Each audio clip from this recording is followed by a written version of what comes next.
Hi, this is your host.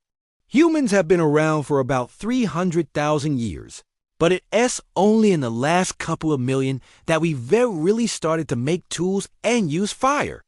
But why? Well, now researchers think they may have an answer. A new paper in the journal PNAS proposes that our earliest ancestors likely used fire and stone tools together, not just because they were handy, but because they helped our fishy ancestors make the evolutionary leap onto land. And it all comes down to one very unlucky critter. Hi, this is someone from my channel. Our fishy ancestors were probably very similar to today's lungfish, which can gulp air from the surface and have rudimentary limbs for paddling around in shallow water. But despite being halfway between a fish and a tetrapod, an animal with 4 limbs, lungfish are still very much tied to water. They need to keep their skin moist or they'll dry out, and also they lack the skeletal support to hold up their weight on land for any length of time. But about 365 million years ago, something happened that changed all of that. A meteorite about 2 kilometers wide slammed into what is now South Africa, sending huge amounts of dust and debris into the atmosphere.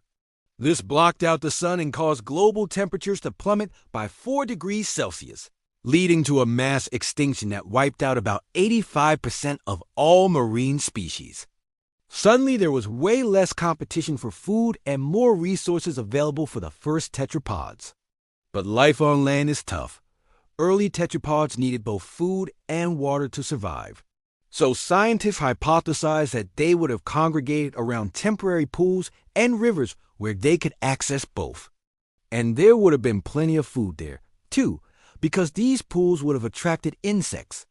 Now, insects are great because they're full of protein, but they're also full of chitin, a hard protective shell made of the same stuff that your fingernails are made of. It's tough enough that early tetrapods couldn't just snack on insects like we do today. They needed tools to crack them open. And that's when stones came in handy. Scientists think our fishy ancestors may have used rocks to crack open the hard shells of insects and other small invertebrates. And having rocks around also would have kept predators at bay. And that would have been especially helpful once our ancestors started venturing away from the water to look for food. See, even though our ancestors were evolving to be more terrestrial, they still laid eggs in the water, and those eggs were vulnerable to aquatic predators. But if they had sharp rocks or tools made of stone, they could defend them. Now, evidence of this kind of behavior has been found in the fossil record. Researchers found a site in South Africa that contains a lot of pebbles and also the oldest known fossils of tetrapods in that country.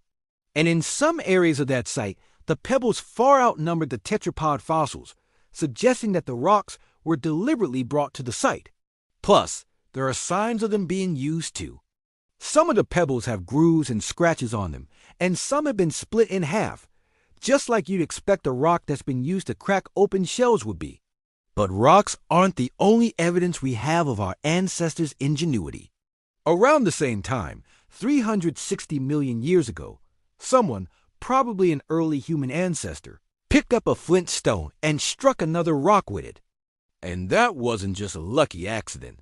There are too many flakes missing from the stone for that. Our ancestors intentionally chipped off pieces of it to make it sharper, turning a regular old rock into a tool. Scientists think this would have been especially helpful in tropical areas, where there aren't a lot of naturally sharp rocks and hard shells are especially common.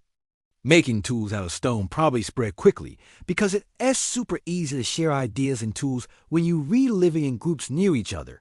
And scientists have proposed that the widespread adoption of stone tools across different species is actually what allowed early tetrapods to move from water to land permanently. Not only did it help them get food, but stone tools could also be used to smash open coconuts and other fibrous plants to get at the nutritious insides. And that might have led to the evolution of bigger brains and the development of language. Not bad for a fishing trip that went horribly wrong. Speaking of going horribly wrong, I'm pretty sure I broke my foot. It was either that or get hit by a meteor. Anyways, I hope you enjoyed this episode of Seashell News. If you want to help us keep making it, you can join our community on a crowdfunding platform.